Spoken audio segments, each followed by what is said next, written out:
Hai Sobat Foto, kembali lagi bersama gua Yedija. Buat video kali ini gua mau ada sedikit marah-marah. Gua mau sedikit curhat tentang kenapa gue itu nggak suka sama fotografi.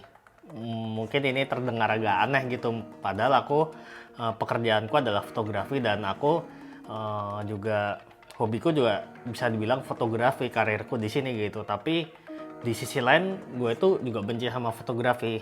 Kenapa? Langsung kita cari tahu di video ini.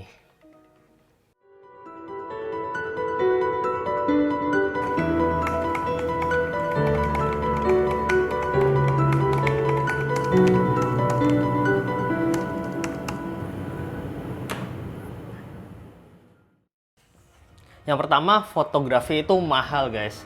Seriously mahal kalau kalian udah terjerumus ke dalam fotografi atau kalian udah bener-bener mendalami fotografi. Sebenarnya fotografi itu jadi sebuah hobi yang sangat mahal banget. Mungkin dari kalian tuh atau gue sendiri tuh dulu berpikir kalau dulu gue punya satu body Canon 7D dan setelah itu punya satu lensa yang bukan L nih, dan gue ngerasa itu lensa udah cukup. Kayak gue ngerasa ngapain sih orang-orang itu pakai lensa bagus-bagus, toh gue pakai lensa kit aja udah bagus.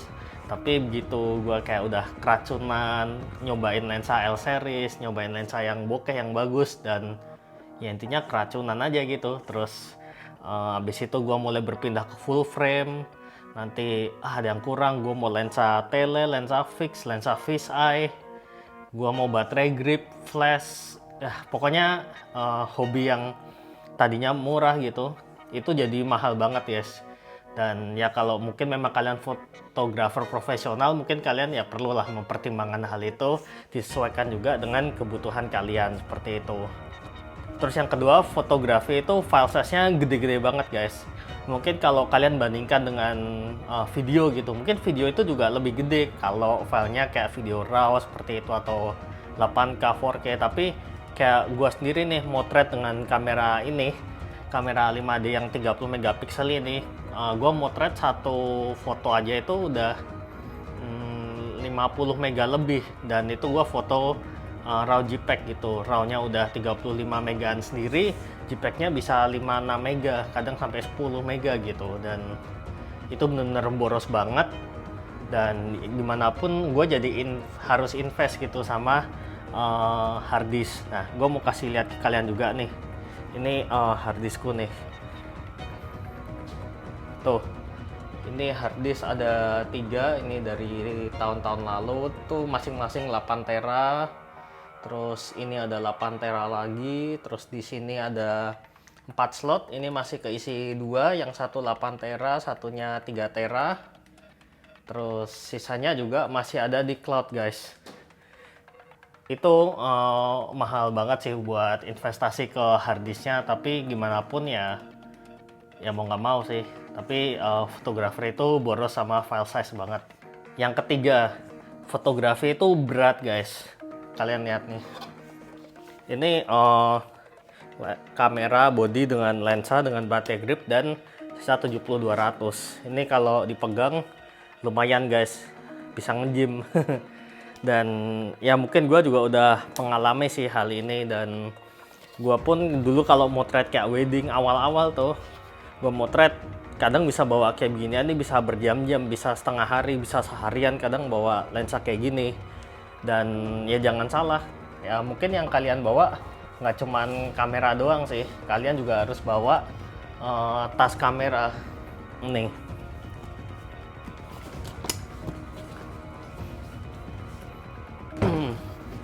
Tuh kalian lihat, ini adalah perlengkapan kameraku, dan ya seperti itulah. Memang terkadang kalau motret itu butuh effort ya, kayak yaitu buat punggung aku jadi berotot juga seperti itu. Apalagi kalau aku lagi motret outdoor dan event yang aku nggak bisa naruh tas. Kalau wedding itu menurut aku berat, tapi itu paling mending sih. Kalau aku motret event itu lebih parah lagi, harus bawa tas. Kadang seharian harus ngedong tas seperti itu, berat 5 kilo, 10 kilo, dan that's a muscle guys. Kayak gitu. Oke. Terus sekarang yang keempat, yaitu permission. Gila, kalian tau gak sih fotografi itu paling didiskriminasi menurut aku di tempat umum. Coba bayangin kalau kalian, menurut aku banyak lah yang udah merasakan hal ini. Misalkan kalian lagi ke tempat umum, kalian lagi kalian motret pakai handphone aja itu pasti nggak masalah. Cuman gitu, coba kalian keluarin SLR kalian, mirrorless lah, nggak usah di SLR yang gede banget gitu.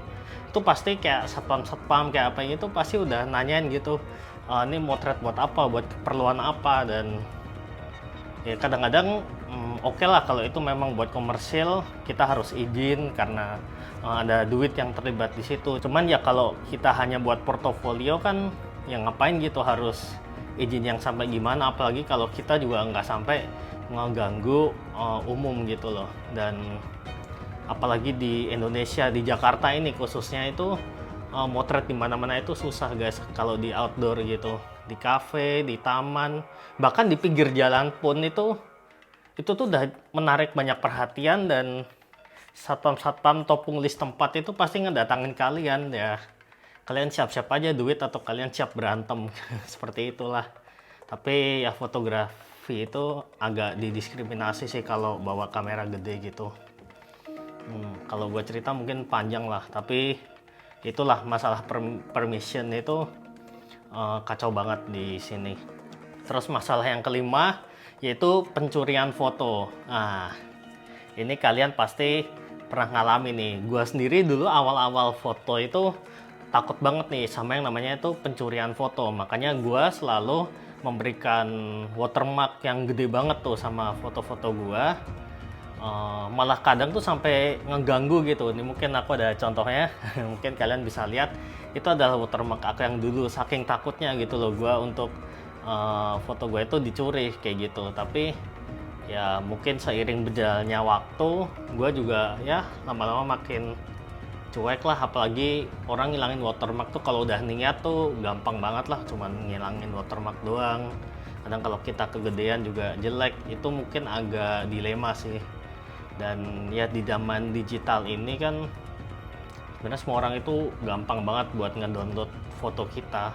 Dan kalau gue ingat kata-kata dari Arben Rambe, fotografer jurnalis, ya kalau fotonya nggak mau dicuri ya jangan dipamerin ke publik gitu. Yaitu that's a common sense gitu loh sebenarnya. Ya gue ada setujunya sih sama itu, tapi seperti itulah pencurian foto. Dan di negara kita sendiri itu kan juga belum jelas gitu hukumnya. Beda kalau yang aku pernah baca-baca tuh, lihat ada di US, ada di Europe mungkin, itu IP itu intellectual property itu sangat dihargai banget di sana. Beda banget sama di sini, itu masih kayak gray area banget sih. Kalau kalian misalkan punya pengacara atau punya lawyer lah gitu mungkin bisa membantu, tapi kan ya nggak semua orang punya lawyer juga kan. Dan ya kalian memprotek foto kalian masing-masing juga. Gue juga protek foto gue seperlunya seperti itu. Jangan terlalu lebay juga kalau ngasih watermark, karena itu kan ganggu juga gitu. Terus yang keenam,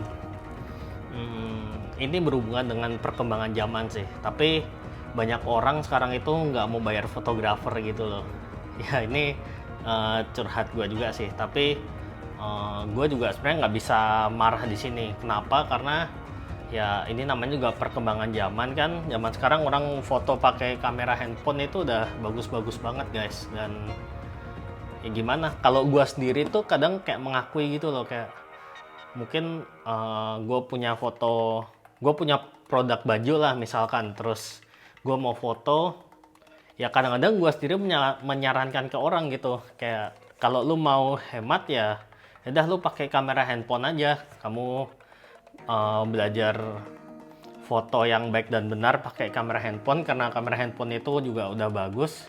Dan seperti yang gue kemarin sempat bilang, kalau kalian sebenarnya ngerti lighting, itu mau pakai kamera apapun itu ya pasti bagus sih menurut aku. Pakai iPhone pun itu udah kadang-kadang bisa lebih bagus daripada kalian motret pakai SLR gitu. Tapi ya sebenarnya itu plus minus sih, bukan semata yang pakai iPhone tuh lebih superior atau pakai SLR lebih superior.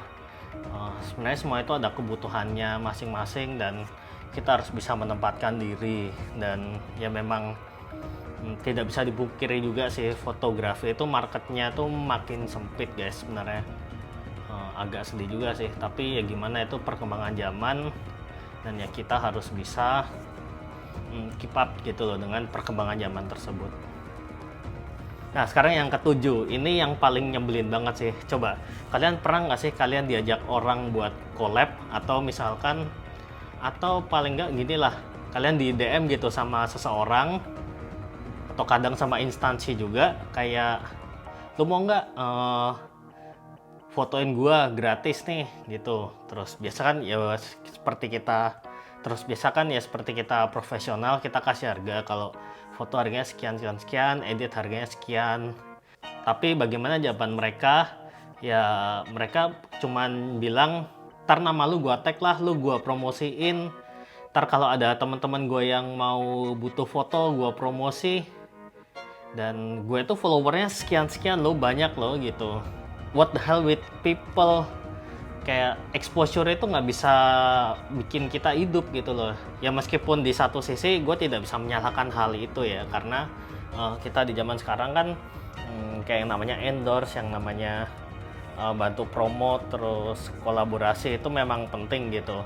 Tapi kalau hal tersebut menurut aku kalian lakukan terus secara repetisi dan berlebihan, itu kan kayak, menurut aku kalian tuh mengucilkan profesi kalian sendiri gitu lah. Apalagi kalau kalian sebagai profesional ya, mungkin beda lah kalau kalian cuman iseng-iseng atau apa gitu. Tapi kalau memang tujuan kalian sebagai profesional dan kalian terus menjalani hal-hal tersebut, makan exposure gitu, mentang-mentang kayak ya oke lah, gue punya kerjaan lain, gue bisa hidup dari kerjaan lain, ini cuman hobi gitu ya, it's fine gitu sebenarnya. Gue nggak menyalahkan kalian, tapi buat para yang memang serius menekuni di bidang tersebut kan, hal itu tuh bisa dibilang kayak merusak pasar gitu loh kayak. Nah terus yang terakhir, ini mungkin cuman personal gue aja ya, dan ini pendapat gue pribadi, tapi banyak orang yang menyalahgunakan ilmu fotografi itu sendiri. Kayak mereka itu bukan berfokus pada menghasilkan karya, tapi mereka itu menggunakan fotografi itu sebagai modus untuk berbuat hal yang kurang baik guys. Misalkan banyak orang yang ngajak foto cewek-cewek cuman kayak modus gitu, pengen PDKT ya sama mereka, terus pengen hal-hal yang lebih gitu, dan ya itu menurut aku kayak merusak nama fotografi sendiri sih. Dan ya gue juga pernah berada di lingkaran tersebut, jadi gue ngerti dan gue bisa bilang seperti ini sih, kayak gitu. Dan ya itu adalah berapa alasan tadi? 8 ya kayaknya, 8 alasan kenapa gue nggak suka sama fotografi. Dan di video selanjutnya nanti aku akan kasih tahu ke kalian juga, karena tadi gue udah ada 8 alasan kenapa gue nggak suka fotografi. Semoga mungkin nanti aku akan balas juga dengan 8 alasan kenapa gue suka sama fotografi. Dan sampai ketemu di video selanjutnya. Jangan lupa subscribe, like, dan komen. Kalau kalian ada pengalaman yang serupa, kalian nanti bisa tulis juga di kolom komentar di bawah. Dan teruslah memotret, bagikan video ini ke teman kalian. Dadah.